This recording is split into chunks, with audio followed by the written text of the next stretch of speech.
Good morning students, welcome to online classes. Today we are going to start with a new chapter, Human Health and Disease. तो सबसे पहले हमें पता होना चाहिए कि हेल्थ क्या है।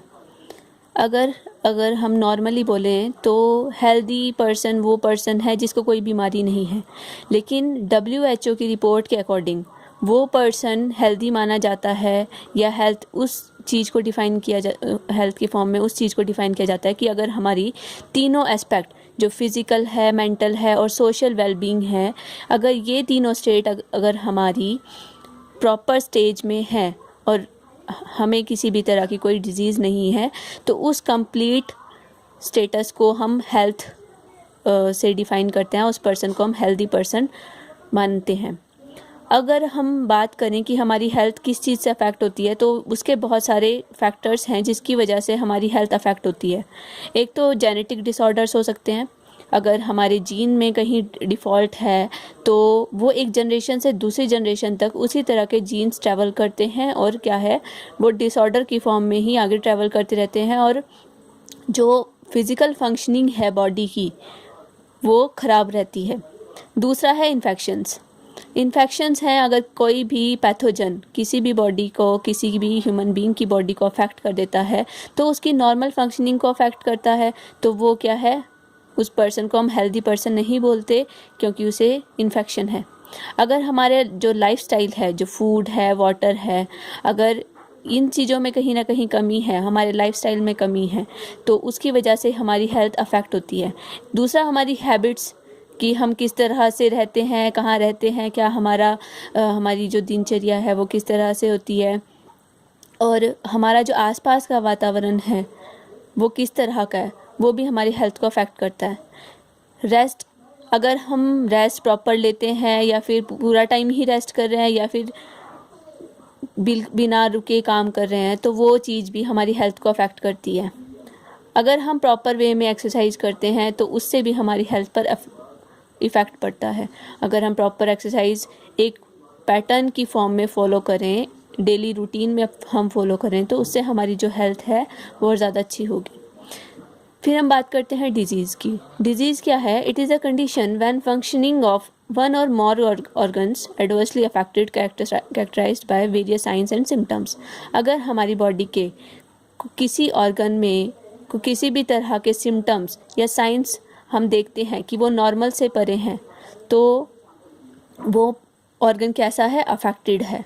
ठीक है, तो उस जो ये सारे कैरेक्टरिस्टिक हैं वो क्या डिफ़ाइन करते हैं कि उस पर्सन को क्या है, डिजीज़ है।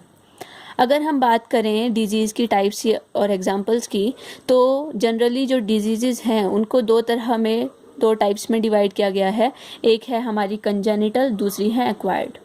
कंजेनिटल होती हैं, दीज आर द एनाटॉमिकल और physiological abnormalities present since birth, जो कि बर्थ से ही हमारी बॉडी में अगर एबनॉर्मलिटीज़ प्रेजेंट हैं, तो उस तरह की जो डिजीज़ हैं, एबनॉर्मलिटीज़ हैं, उन्हें हम बोलते हैं कंजेनिटल।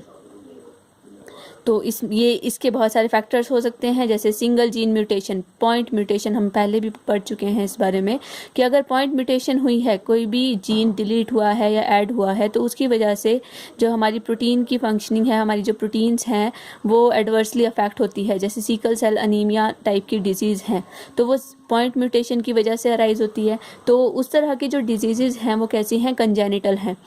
दूसरा है क्रोमोजोमल एब्रेशंस। अगर क्रोमोजोमल एब्रेशंस है, जैसे हमने पहले चैप्टर में डाउन सिंड्रोम, क्लेनफिल्टर सिंड्रोम्स और टर्नर सिंड्रोम के बारे में बात की, तो वहाँ क्या है, हमारा जो क्रोमोजोम लेवल है वो प्रॉपर नहीं होता, कहीं ना कहीं वो अफेक्ट हो जाता है कि अगर एक क्रोमोजोम ऐड हो गया या एक क्रोमोजोम डिलीट हो गया, तो वो क्या है, क्रोमोजोमल एब्रेशंस हैं, जिसकी वजह से डिजीज़ अराइज होती हैं। और जो इस तरह की डिजीज़ हैं वो कैसी हैं, वो जेनेटिकल हैं, वो एक जनरेशन से दूसरी जनरेशन में पास ऑन होती हैं। तीसरा इसमें फैक्टर है एनवायरमेंटल फैक्टर्स। एनवायरमेंटल फैक्टर्स भी क्या करते हैं, फिजियोलॉजिकल एबनॉर्मलिटीज़ को पैदा करने में एक भूमिका निभाते हैं। लेकिन जो एनवायरमेंटल एबनॉर्मलिटीज़ अगर आती हैं तो वो जेनेटिकल नहीं होती, वो एक जनरेशन से दूसरी जनरेशन में पास नहीं होती। फिर अगर हम दूसरी बात करें, एक है हमारे पास एक्वायर्ड डिजीज़।